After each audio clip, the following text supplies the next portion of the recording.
What's going on, guys, and welcome back to another episode of Career Mode, episode number 260, and we start today's episode off with a game against Arsenal in the Copa Europe, or the Super Cup, or whatever you want to call it, the Champions League winners versus Europa League winners, in a one-off game here. So yeah, we take on Arsenal here. They of course won the Europa League, and yeah, I was expecting a difficult game, expecting a very difficult game, so Arsenal have got a very good side on this game, and if they can win the Europa League, they're of course good enough, I suppose. But anyway, in the 30th minute, El Qatari making his debut makes a mistake here, gives the ball away, he then gets dragged out of position. It was my fault, obviously. He gets dragged out of position, and unfortunately Potosi, not sure how you pronounce that, gives Arsenal the lead. So yeah, 31 minutes in, and as expected, Arsenal took the early lead in this game because I wasn't really feeling it, and of course we've got a new centre-back partnership now. It's going to take some time to get used to, and unfortunately that was El Qatari making his debut. I didn't do very well from there, and Arsenal had the first goal of the game. But in the 39th minute, Santos Jr. comes through here and finds Trouserman. His shot finds the back of the net, so a good finish by Trouserman after some nice dribbling from Santos Jr. And that gives us the equaliser here, and it is 1-1. Excuse me. And a few minutes after that, Santos Jr. once again comes through here, finds Marcano with a McGeady spin, gets taken out by the defender. Oh, excuse me. Not feeling it today.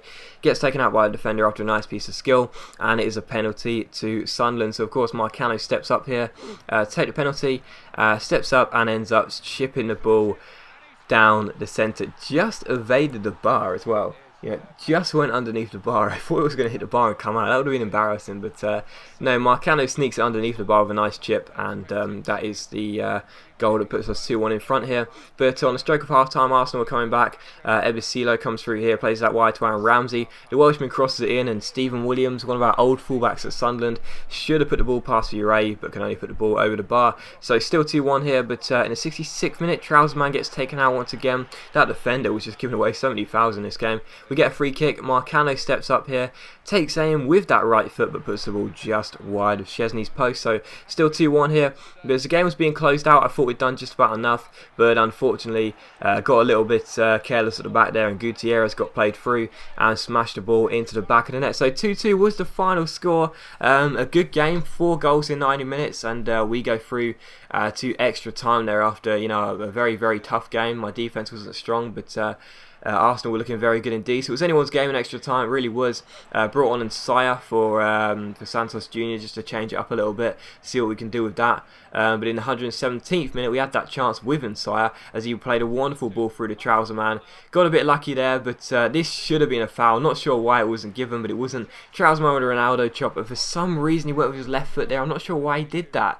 I mean, he's a right-footed player. It was on his right foot for the finesse into the far corner, and he went with his left foot to try and catch Szczesny out of the near post, and it didn't work. So disappointing. That was a chance that really should have been put away, and that would have won us the game. But even so, it was saved by Szczesny. So for the first time in a very, very long time, we have a penalty shootout. This has been ages. You know, it's been absolutely ages since we had a penalty shootout.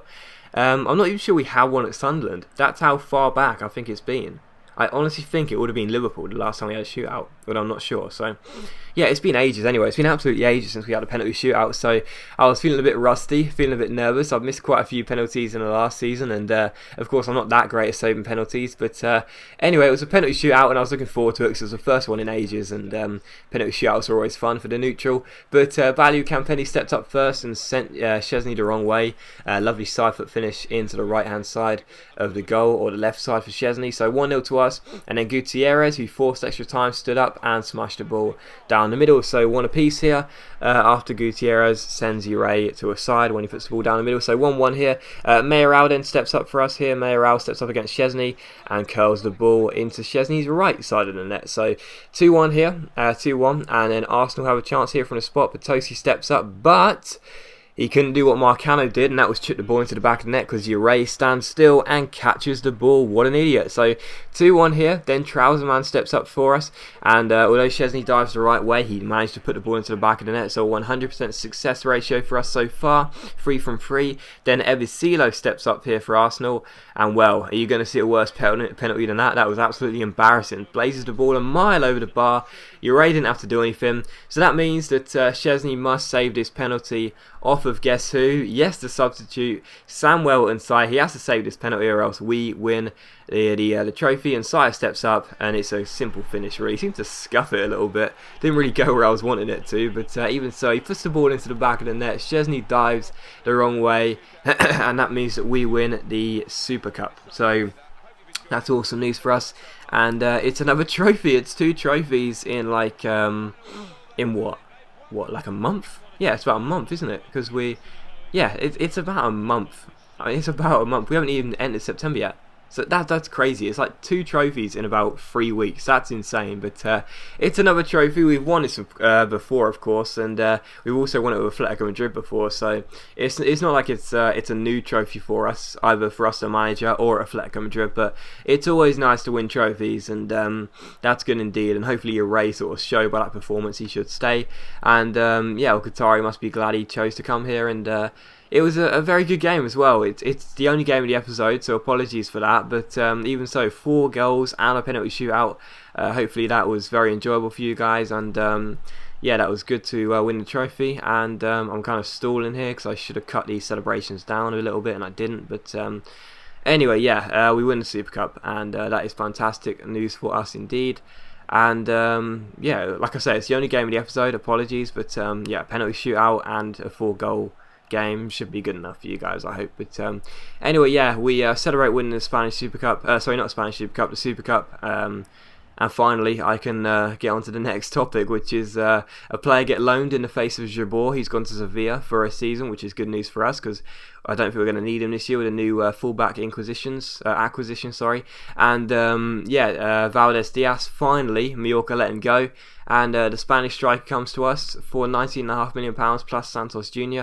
Maybe a bit of overspending, but I'm not really that bothered.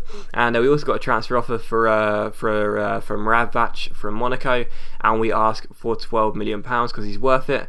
And you'll see what happens in just a moment. And we also ended up picking up £1 million, £1.5 million for winning that trophy.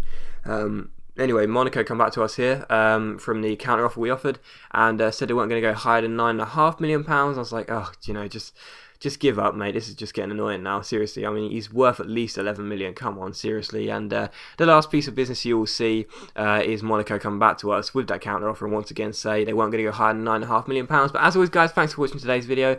I really hope you enjoyed it. If you have, please leave a like. That's much appreciated. It really helps my channel out. And I'll see you for the next episode of Career Mode very soon.